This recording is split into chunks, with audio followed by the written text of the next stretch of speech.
lii nag cuuraay bu ñuy wax kasbar la. Kasbar dañ koy jaay ci marché yi yenn saa yi nag mun na faral di jafe waaye nag cuuraay bu ama solo moo nekk nii ma lañ koy digal ngeen def ko yéen ak seen waa kër.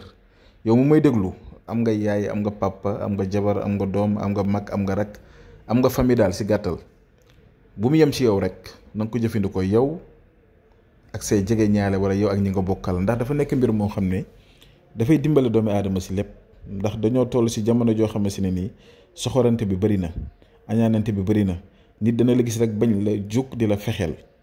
yàqal la sa liggéey yàqal la sa sëy yàqal la sa diggante yàqal la sa lépp loo xam ne yaa ngi ciy nekk ci yoon moo xam da lay yàqal ci làmmiñam wala ci bëtam wala mu jóg yóbbu la sax ci sëriñ day am. kon lii képp koo xam ne yaa ngi koy jëfandikoo di ko def cet du la jàpp bët làmmiñ liggéey def lu mu mënti doon ku la liggéey dana dellu ci kawam te ku la yéene lu bon itam dana këpp ci kawam ba nga gis ko. jàmm da ngay am dana féexal sa yaram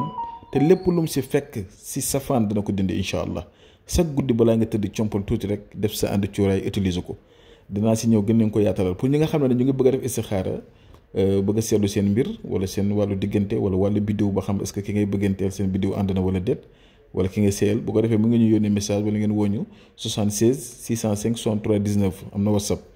donc kasbar bi moo nekk nii kasbar ngay wut boo nee si marché mën nga ko am ku ko amul tam buñ déggantee ñun danañ leen ko fexe fu ngeen mënti nekk si Sénégal wala fu mënti doon ñu yónnee luñ ko ngeen mën ko am ndaxte nekkul lu ñuy jaay dégg nga nit ki mooy seet li mu am rek teg ko suñu loxo ñu jox la. kon mi ngi noonu kasbar da ngay dem uti ko si marché bi comme nii lay mel bu leen si kenn nax kasbar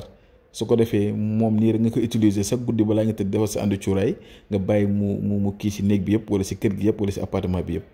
dégg nga suuru si ba mu dugg sa biir yaram nga dem tëdd nelaw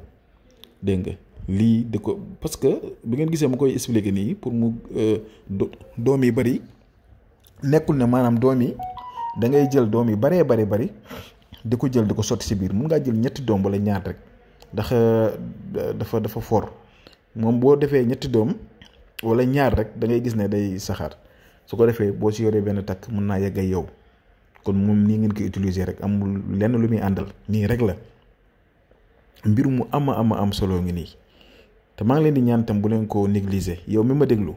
bu vidéo bi yem si yow kese soo paree jël ko nga partage vidéo bi pour mën a dimbale yeneen doomi aadama yi nga xam ne bëgg nañ ko jot ñu mën ko jotee ndax jamono juñ toll yàqalante bi bëri na. cat yeeg làmmañ yeeg mu ngi gaar nit ñi mu ngi lor nit ñi kenn mënatut a dem kenn mënatut a am jàmm kon yal na yàlla suñu borom moom mi nga xam ne moom rek mooy aar yal na yàlla aar ñu sàmm ñu aar suñu njaboot yàlla dafa ñu jàmm ak teraanga ak tawféex lépp loo xam ne ñu ngi koy sàkku di ko ut si lu baax te leen nekkut loo xam ne lu mooy yàlla la yal na yàlla jotalu ñu ko si zaahir rek si baatin kon tey lii nii laa fas yéene woon indil leen ko ñu ngi jéem a yem fii rek xam naa di leen jox di daje bu suba jàmm si yeneen secret incha allah.